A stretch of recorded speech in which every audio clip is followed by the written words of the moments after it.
Welcome back to Empire's podcast, The Ottomans. For those of you just joining, a big thank you. One thing I enjoy is listener feedback. Respectful critique and hearing your thoughts is how I fine-tune this show. So please shoot me an email at empiresofhistorypodcast@gmail.com.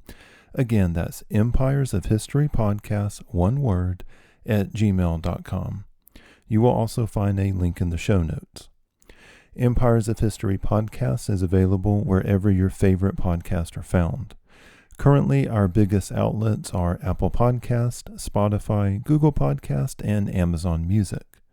You'll find a link tree in the show notes. So I would ask you to check out my link tree and please share it with a friend. So let's jump right on in.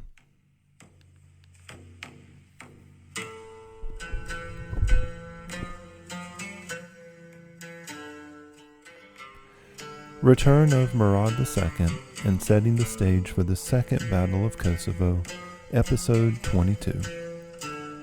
In Episode 21, we left the Ottomans victorious after the Battle of Varna.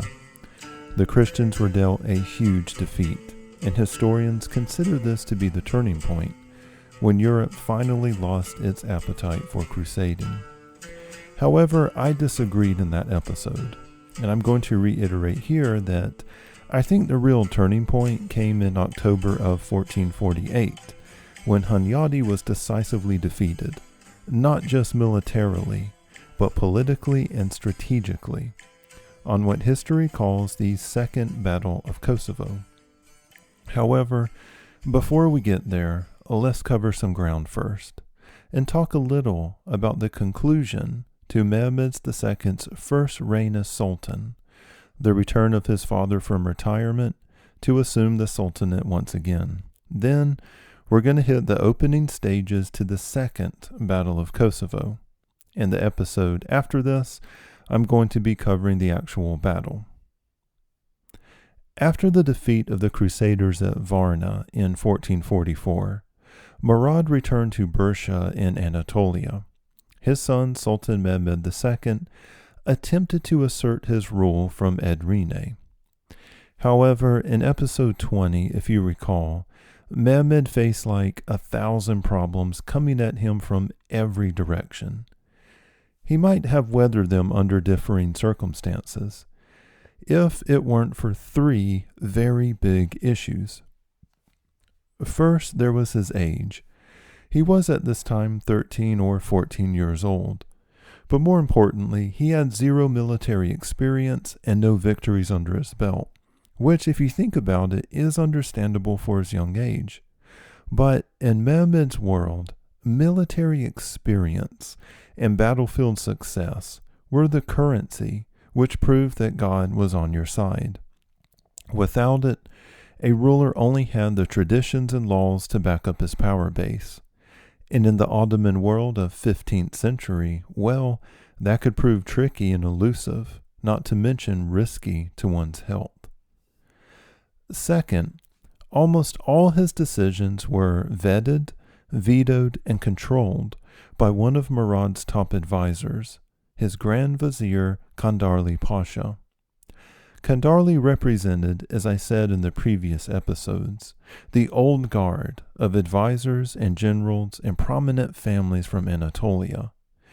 Conservative in outlook, especially in regards to foreign policy, this clique was inwardly focused. They pushed back strongly against any attempts to rapidly expand the Ottoman Empire. And they had their reasons. Not all of them were invalid either. Sure, they wanted to conquer Constantinople, but this couldn't happen in their minds for at least another decade or two, because any siege of the great city was bound to take the Ottomans several months, if it were even successful at that. And during this time, the Europeans in the West, or the great powers of the Muslim East, could exploit and attack their flanks. Far better it was to wait and just be like the Jedi Masters in Phantom Menace and not do anything except talk about it.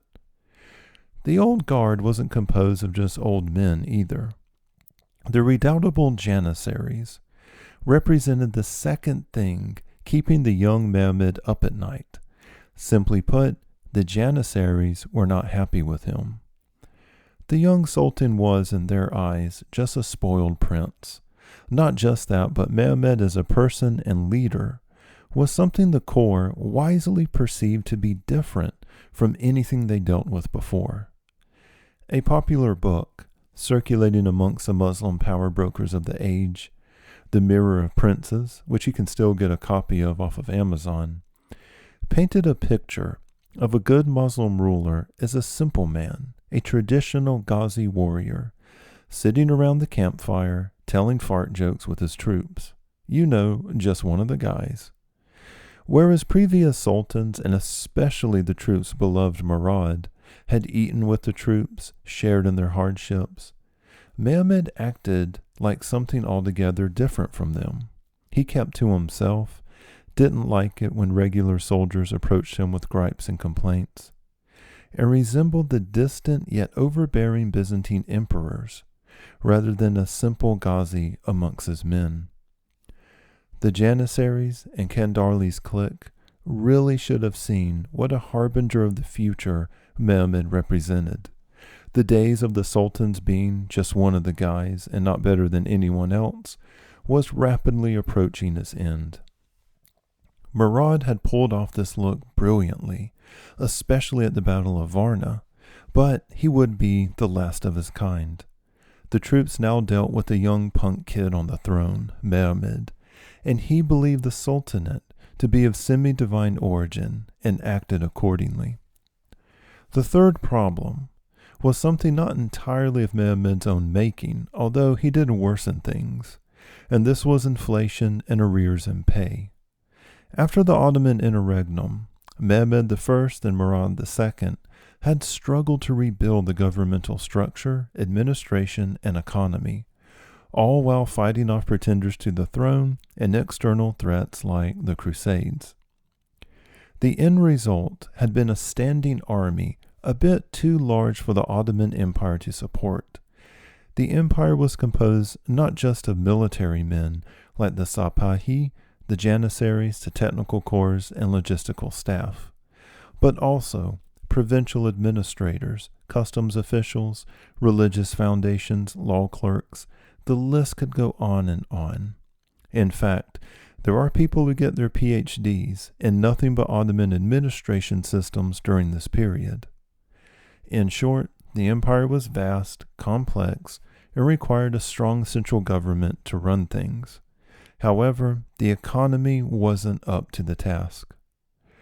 The first to feel the pinch were the Ottoman garrisons way out on the frontiers, staffing the forts along the Danube, guarding the vital mountain passages in Albania, the many forts in Greece, not to mention the trading posts, caravan route guards, and the like, which dotted throughout Anatolia.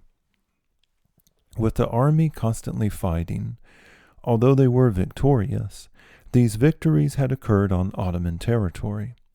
This meant that the traditional lure of a campaign, plunder and theft, was absent.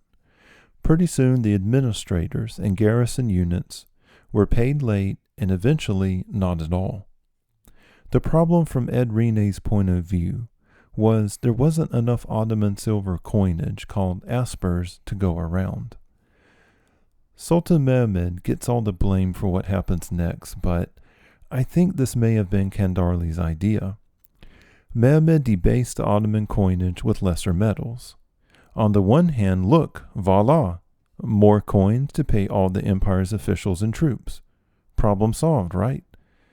Well, yes, but on the other hand, everyone knew that the new coins minted in Edrine were of dubious value, and now a second-hand market developed, which only accepted pre-Mehmed coins.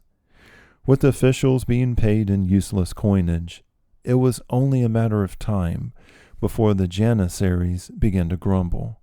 And when the Janissaries grumbled, unlike other facets of Ottoman society, heads literally rolled and towns and cities burned.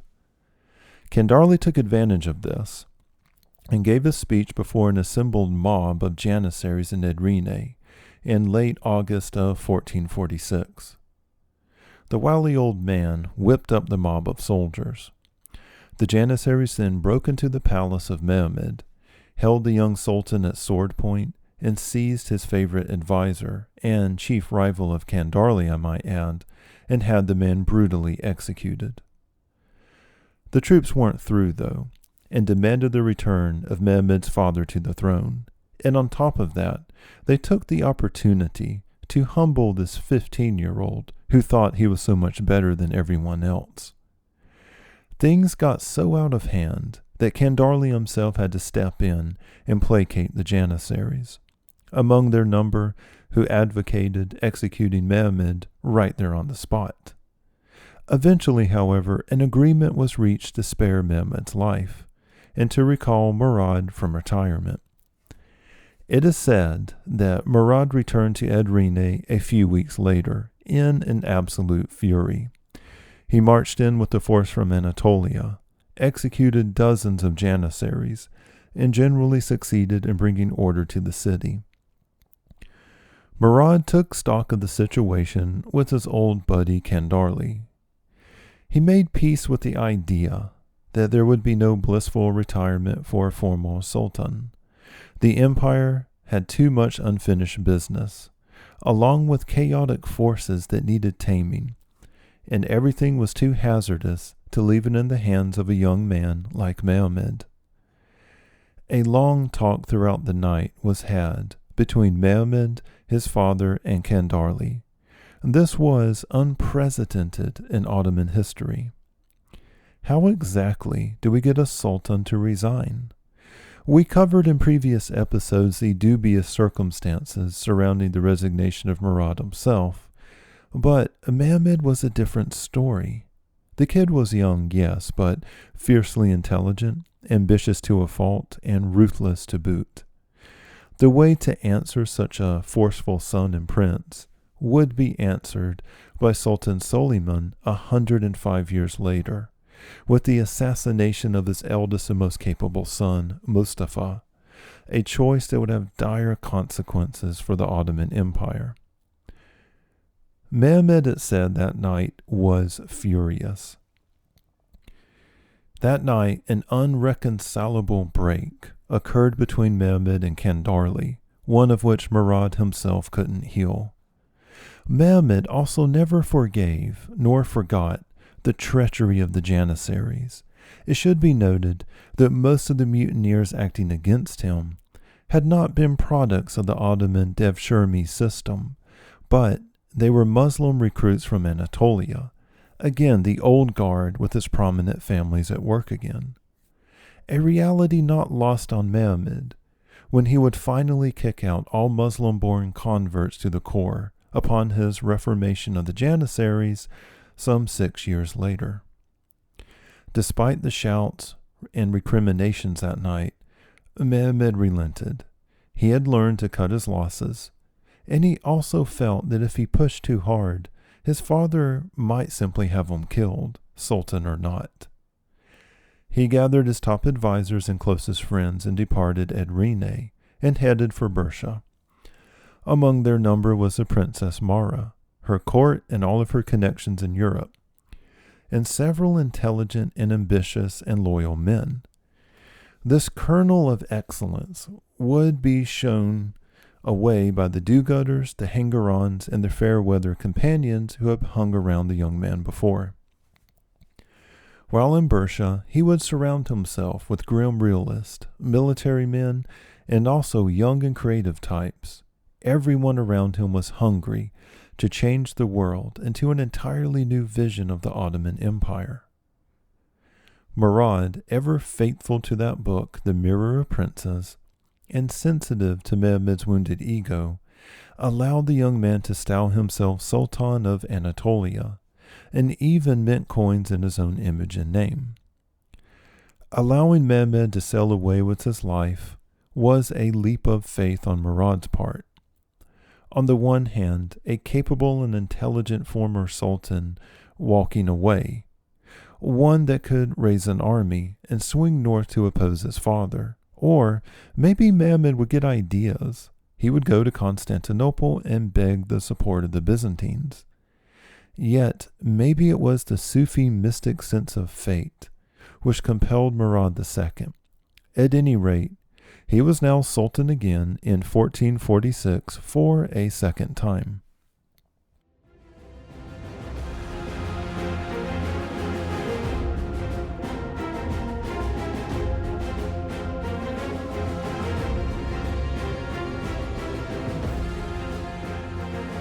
Meanwhile, up in Hungary, trouble was yet again brewing for the Ottomans. John Hunyadi, although defeated on the battlefield, was politically at the height of his power. A minor child was technically king of Hungary, but nobody had any doubts as to who the top dog was calling the shots. After reorganizing the state treasury, he went about forming new alliances with European rulers, and agitated at once for another crusade. News of Murad II returning as Sultan was worrisome. This meant the Ottoman military machine would be steaming up the Balkans. Hunyadi analyzed what had went wrong at Varna, and he decided two things had caused his loss. First, the Crusaders were slow to go on the attack. The march from Hungary all the way to Varna on the Black Sea coast had taken well over a month and a half, and the Ottomans were able to mobilize the full might of their arms. Second, they had relied upon the Venetians and Genoese, a move which backfired terribly. Hunyadi realized these two mercantile powers hated each other more than the Ottomans. And this time, things would be different. Hunyadi wouldn't sit around in Hungary and wait for a year for a crusade to be put together. Hey there, I promised we will return to the show, and I wanted to offer 3 ways you can support the show. This is a passion project of mine, but everything comes at a cost in terms of time and money. From researching these battles and discovering intriguing historical characters along the way, like Mehmed II and John Hunyadi, and then bringing their stories to life. Well, this all takes place after hours, so to speak. I work a full-time job, and bringing the story of the Ottomans to life happens after everyone is asleep. So far, there isn't another podcast out there providing you with a blow-by-blow, decade-by-decade narrative about the Ottomans like the one you're listening to. With that said, I hope you'd consider 3 ways to support me in our show. This doesn't involve money, only about 1 minute of your time. First, if you're listening on Apple Podcast, leaving me a 5-star review. These reviews are the street cred that helps me to attract new listeners. Second, if you are listening on Spotify, please scroll on up and leave me a 5-star review on the Spotify review tab. Believe me, people pay attention to what you think about the show. Third, and the best way you can help, please share this podcast with a friend. I'm sure there are someone out there who loves narrative history, and why not introduce them to the Ottomans? Thank you, and now let's return to the world of the Ottomans. Nor would he let Venice or Genoa in on the action this time. Far better to march on down there with a force of local powers, hit the Ottomans hard, and with the advantage of surprise. If the knockout blow didn't finish the Ottomans, then he could simply retreat up north with his army intact. His plan was to put together an army in Hungary, made up of Wallachians and Serbian forces, and then march directly south into Ottoman lands. Once in enemy territory, he would head straight for Edrine and take the city before the Ottomans could muster. Edrine was a logistical hub of the Ottomans in Europe. Armies arriving from Anatolia had to first link up in Edrine to get supplied. The city was the center of administration, as well as the stop-off point for the hated Christian levy, the slave system of the Devshirme, the forced enslavement of Christian boys, worked into the different cogs of the empire. If Hunyadi could take Edrine and hold it against an Ottoman counterattack, then it was only a matter of time, he reasoned, the entire Ottoman holdings in the Balkans would collapse. He knew he needed to accomplish this soon. the power projection of the Ottoman Empire would be unstoppable in a few years, and by then it'd be too late for everyone. The Pope in Rome was supportive of a crusade, but wary by the speed in which Hunyadi was advocating. The Pope wanted the support of all of Europe, but to get this would mean waiting around 18 months to 2 years. They first had to get the word out and then muster the volunteers. The Pope realized, with the defeat of Varna still so fresh, well, those volunteers might be a bit more difficult to make appear. Hunyadi was furious when he received the papal envoys stating the Pope's intention to hit the pause button. In response, John Hunyadi penned a letter to the Pope, and I'm going to sum it up for you listeners like this. Look, Your Holiness, I know you want us to sit around and do nothing for 2 years, but while you guys talk and talk, our men are being murdered, our women raped, our children enslaved. We are done waiting. Hunyadi penned further letters, first to the ruler of Serbia, then Wallachia, and to Albania. He basically advised them that the Ottomans were growing in power, and now was the time to strike. Everyone was in agreement to. Albania was fighting off Akinci incursions, and Wallachia knew the Sultan was looking at them with hungry eyes. Serbia already suffered their entire southern lands under Ottoman occupation. Oh yes, on that point of Serbia. The despot of Serbia, yet another of the Branković family, had just signed a peace treaty with Sultan Murad II in 1447. If you'll recall in previous episodes, I discussed the all-important Serbian city of Belgrade. Well, during the Crusade of Varna, 4 years previously, there had been talks in Hungary about annexing the city. So important was the city to the Hungarians' overall strategic planning. The deal cut with Murad after the defeat at Varna had been that the Ottomans would collect taxes and occupy important passages in the southern portions of Serbia, but otherwise the Serbians would be left alone. The Akinci raids had been suspended, and money from the Sultan's court actually went to rebuilding towns and crops destroyed during the past years of fighting. This had freed up Branković to focus on his so-called allies in the north, the Hungarians, and Hunyadi had illegally seized forts along the Danube in Serbian territory. Intense bickering commenced between Hunyadi and Branković when the Serbians realized that a key plan of this new crusade was for the armies to park just 5 miles outside the Serbian capital of Smederevo and basically live off the freaking land. Hunyadi, though, didn't care about the Serbians, or the Pope, or pissing off the Venetians, who were angry at Hunyadi because he wasn't about to guarantee any of their holdings in Greece. On the 8th of September 1448, Hunyadi crossed south of the Danube, unleashing yet another crusade against the Ottoman Empire. Hunyadi crossed into Serbian lands with an army of 30,000. His force was mainly composed of Hungarians, Wallachians, along with the mercenaries he could get his hands on. This move represented a break in Hunyadi's otherwise carefully planned and executed strategy. Up till now, Hunyadi had always behaved more like a Grand Admiral Thrawn, carefully studying his campaigns, knowing his enemies, and operating from a position of strength and compensating his weaknesses. I think the change is because up until the campaign of Varna, although Hunyadi had been reluctant to break the truce with the Ottomans, it had been because he wanted time to build a larger army. The bigger your army, the more land you can conquer.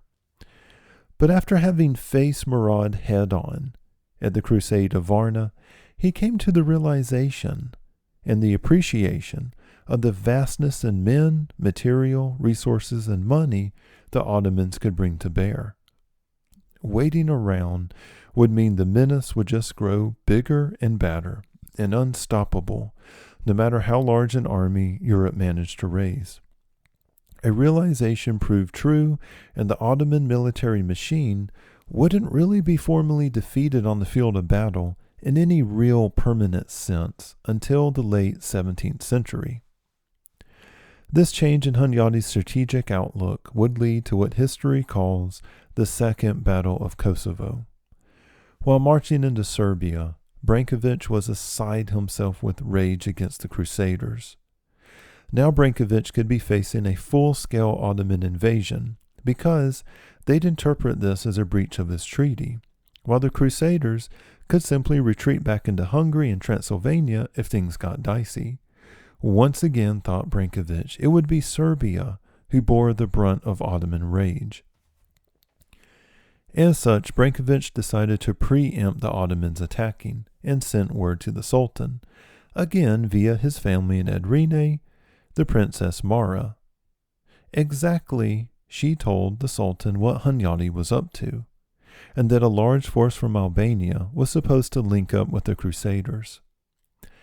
It didn't take Hunyadi long to see that Branković was turning against the Crusade, and out of rage and spite, he ordered his troops to plunder Serbia. 30,000 Christian crusaders obeyed Hunyadi and busied themselves with the raping, pillaging, and thieving and murdering all across Christian Serbia. Branković fled to the mountain passes and ordered his forces to mostly not engage Hunyadi and instead to focus on stopping the Albanians from linking up with the Crusaders. Fierce fighting for the next 2 months ensued as Albania desperately attempted to fight their way into Serbia and failed. Back in Edrine, Sultan Murad conferred with his military advisors. At his immediate disposal were 25,000 troops from Rumelia, and probably another 15,000, give or take. It's kind of hard to get a head count of these guys, Akinci raiders. Man for man, the Christian heavy knights, infantry, and archers were better armored than their Ottoman equivalent. Therefore, Murad would need serious reinforcements from Anatolia if he were to face this new threat. Hunyadi moved quick too, and the Sultan knew he couldn't allow the Crusaders in Serbia to link up with the forces of Albania. The time was to march fast and prevent this. He must have breathed heavily when he sent word to his son, Mehmed, who was himself no doubt reading the dispatches from Europe, courtesy of the Princess Mara, his stepmom, coming to his court in Bursa. This is one of those what-if moments of history. What if instead of obeying his father, Mehmed petitioned the Byzantine emperor to recognize him as sultan? Or what if he did come to Rumelia with an army, but swung north and deposed his father? Ottoman history up till this point certainly set this exact example. However, it is a testimony to the character of Mehmed that he gave the order to muster, then promptly joined his father as a willing and subordinate commander. Had Mehmed taken any other course of action, then the entire progress made by the empire for the past 30 years could have been erased in that instance. Arriving in Edrine in early October 1448, Mehmed, who was now 16 years old, joined up with his dad and a force of 30,000 troops from Anatolia. Together, the two marched straight for Kosovo to prevent the Christians from linking up. At this point, I'd advise everyone listening to check out episode 7, the Battle of Kosovo. It was this battle which really crushed Serbian hopes of empire, and which is still enshrouded in Balkan myth to this day. How eerie it must have been when Hunyadi set up his forces on October the 16th, 1448, outside the very plains of the battlefield, where Prince Lazar was defeated in 1389. Again, you can listen to that in episode 7. Hunyadi, it is said, was surprised when the Ottomans showed up the very next day. His best intelligence had reported his enemies far off in Edrine.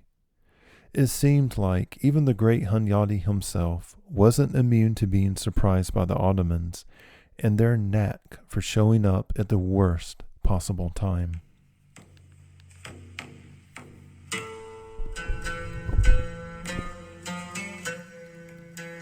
Thanks so much for hanging out with me for this long. Next time I'm going to cover the actual Second Battle of Kosovo, and spoiler alert, the repercussions for the defeat of the Christians on that ancient battlefield. We're also going to go over the death of Murad II and the final ascension of Mehmed II as Sultan.